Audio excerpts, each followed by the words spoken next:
Hello, everyone, and welcome to this broadcast. Mark DeJesus here. I am the author of the book, The OCD Healing Journey, Getting to the Heart of Our Obsessive and Compulsive Struggles.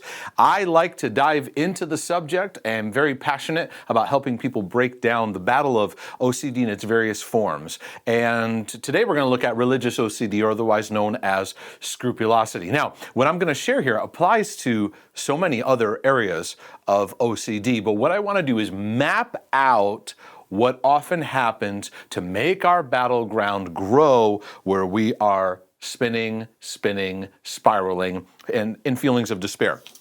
This question came in, and what I'm going to do is actually respond to it by breaking down where we are here on this trail and what happens when we have a certain thought that then fuels and puts things into motion and gets us into religious OCD patterns, into scrupulosity kind of patterns. So I'll get right to it, okay?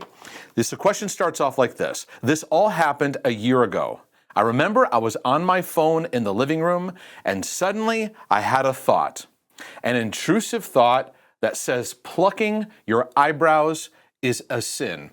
And so we have an intrusive thought coming in. Now, intrusive thoughts have a potential to become obsessions. Obsessions become something we become fixated on with a sense of disturbance, right? So instead of just letting this thought pass through, okay, it was a sudden thought, I am becoming obsessive about it. What happens is when an intrusive thought hits us, it ignites our doubt, uncertainty, and fear. Fear being the biggest. And highlighting this issue, is this a sin? And many OCDers fall into narrowly fixating on something with a sense of disturbance to try to resolve it. And they feel like they have this need to completely figure out all their doubts and all their uncertainties and feel better. And really the driving force here is fear. And when fear jumps into doubt and uncertainty, you feel this need to control it, to gain perfect certainty. And the 7 distortions that I talk about in OCD begin to come into play. He says, and my anxiety began here. So here's where the anxiety ramps up. I felt so scared and anxious, I didn't know what to do. Many people report the same kind of feelings, okay? So I searched on the internet to see if it was a sin or not. So now, what we do is we have the thought and the fear kicks up, and then the compulsion. Online searching to figure out your disturbance is a compulsive response to try to feel better. People with health OCD can, or really any kind of issue, you start going online and looking to see, is this it? Is this it? And this now falls into compulsive behavior. So I searched on the internet to see if it was a sin or not. I saw everything on the internet, that it is, that it isn't, etc. Right? So, which will happen with anything. You can search and you'll have all kinds of different opinions. Some people feel like, oh, I feel a little better. Some people feel, oh, I feel worse. Either way, what's happening here is when the obsession and compulsion meet, we're starting a cycle now.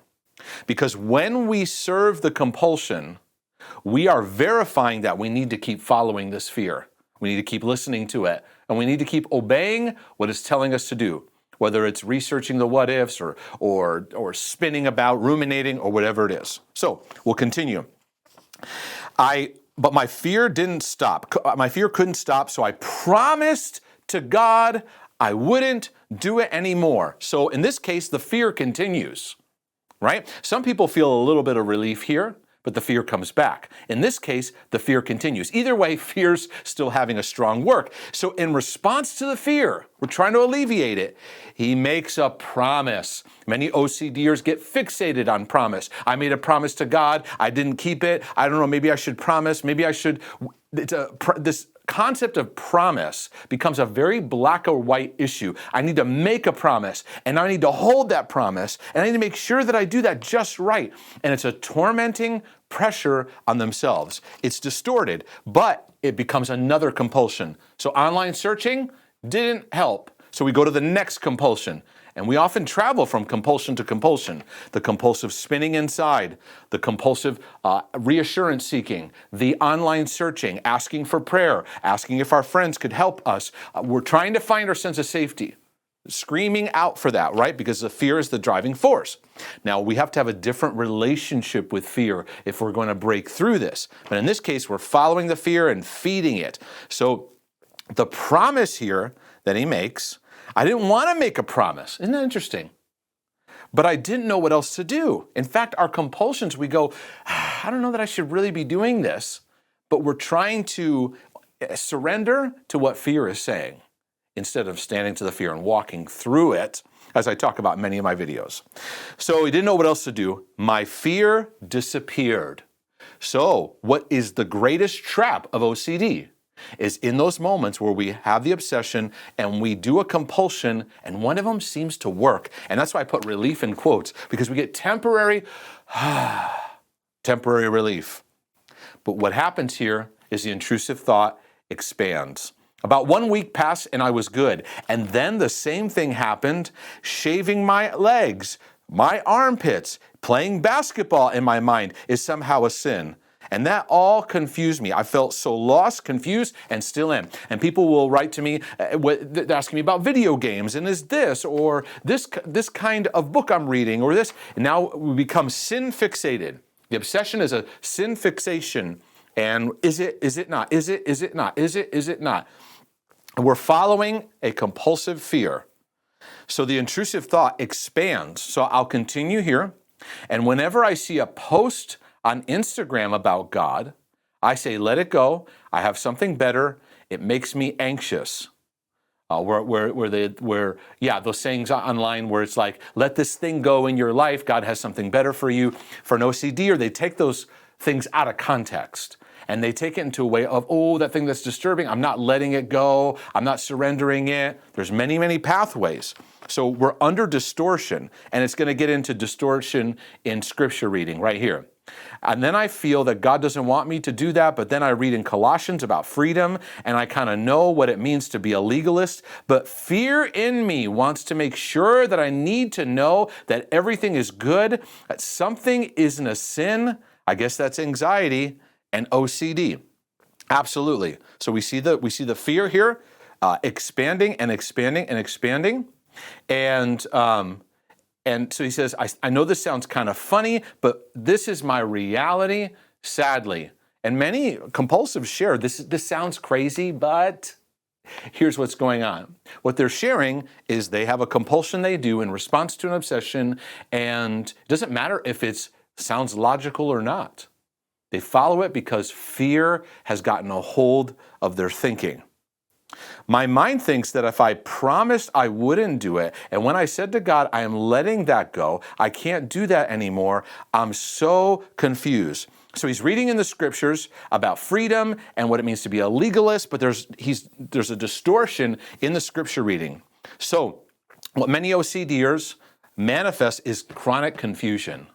They don't know where to land because the distortion continues to kick up confusion.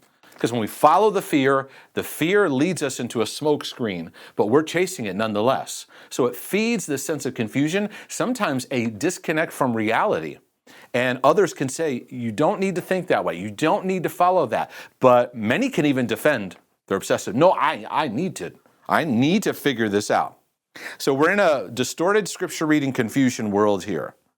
And mostly everything in the Bible gives me anxiety. See, because fear was feeding, and the intrusive thought, and it expanded into more categories because the fear always wants to grow. It's not going to stick to one isolated area. It'll keep growing and keep growing, and I noticed that in my life and in my journey. Verses that give me the most anxiety are Jesus' sayings in the Gospels. He who saves his life shall lose it. What if a man gains the whole world but loses his soul? And deny yourself. This gives me so much anxiety that those verses are always on my mind and I always think about him. So he's chasing the verses but not discerning it's the fear that's the problem. His relationship with fear is what needs equipping and what needs shifting and change. That's why one of my first books in my healing and freedom journey was I Will Not Fear. And that writing has been a very foundational aspect of my healing journey because of how I related to fear was incredibly poor. Many Christians think the fear is from God. Others think I need to keep following this fear. We actually need to learn how to face the fear while learning to experience the love of God our Father, which casts out fear. So anyways, this gives me so much anxiety. Those verses are always on my mind. I always think about them. I somehow think that if I pluck my eyebrows, I am saving my life, etc. I just can't be at peace. I don't understand how we are saved by faith, and this is what Jesus said. And when it says we are free from the law, and it says in the law to not shave or something like that, am I free to shave? Right? So now there's this, we see the perfectionistic control that I read about here, that I got to get these things all right. I gotta really figure out. Earlier it says, I gotta make sure that I need to know that everything is good. I would put in those wordings, just right. That's the mindset of perfectionism. And control. I gotta control this thing and solve this riddle that I keep chasing. I am so confused and anxious. I used to be at peace before, and I felt so happy with God. So then what happens is in the distortion, we're looking back, right? Because confusion, perfectionism, control, anxiety, we're very disturbed now. So what we do is we compare our present moment to the past. We want to go back. I want to go back to when I seemed happy, even though our perception of the past is even distorted, right? And we compare ourselves to others. These other people don't seem to have it, right? But this is what I want to get into. As the anxiety increases, watch what's happening in the questioning. I'm so confused. I'm so anxious. I used to be at so much peace before, and I felt so happy with God. Now I'm anxious and scared. Here's the response to the fear. So can I pluck my eyebrows and shave? So now we move into constant questioning. And what makes it challenging to help OCDers is they are constantly throwing out questions without listening to what they need. They respond to answers with more questions, with more questions, with more questions. In fact, my inbox gets flooded with questions, and I'll respond with what's needed. Working on the distortions of how you respond to your thoughts, working on what it means to live in the love of God, but they're always redirected back to the constant questioning. Now, there's nothing wrong with questions. I'm talking about constant questioning. And that's feeding the doubt and uncertainty. Yeah, but what if? Yeah, but what if? Yeah, but what about? Yeah, but what about? So can I pluck my eyebrows? I want to be pretty sure. I want to be sure for my future wife, and I take care of myself. It's not an intense thing. Is God telling me to let it go? I want to do that, but I would appreciate your answer. The problem is that my answer will come back with more questions, and they're spiraling because we got to get back to the beginning of how we relate to disturbing, intrusive thoughts. We all have them, and we need to be able to know, especially as Christians, there's certain subjects we chase out of disturbance, and our relationship with God is based on disturbance. And we have to learn. In letting go, it's learning to take a subject and realizing I'm distorted in how I see this. So I'm confused. God's not the author of confusion. So I'm going to set this on the side burner right now. I'm not telling you just completely throw it away and never think about it ever again. So I'm going to put this on the side burner because right now I don't understand it. And that's okay. That's a compassionate way to respond to some of these spinnies about, is this a sin, is that a sin? What I'm going to focus on is what's helping me. And when I work with people individually, I'll ask them, what's helping you right now? And within a few minutes, we can narrow in on what seems to be the theme that God's working on in their heart and in their life. And I go, stay with that. That's what you need to gently redirect your focus to. And a lot of it has to do with learning the love of God, learning to be kinder to themselves, learning to experience nurture, walking in grace with the grace of Jesus Christ. Truth that sets us free, not these accusing, spinny thoughts that just leave you condemned and you're in cycles of condemnation, right? Learning that and building their strength in the love and hope and faith of God in their life and their journey. So do you relate to this cycle? Do you find yourself kind of in some of the same spinnies? If you do, please let me know, comment. And if you like this video, if it's been a blessing, would you please like, subscribe, and go to markdejesus.com. You can subscribe to our email newsletter where I'll send you updates on future materials and resources. Get your copy of the OCD Healing Journey and get to the heart. Get more to the root system of what's going on with these obsessive and compulsive struggles that are going on. And if this video blessed you, consider a one-time donation or become a monthly supporter to the materials. And Lord willing, and the creek don't rise, it's your brother from another mother saying, I'll be back with more insights and more tools for your healing and freedom journey. But in the meantime, I'm out.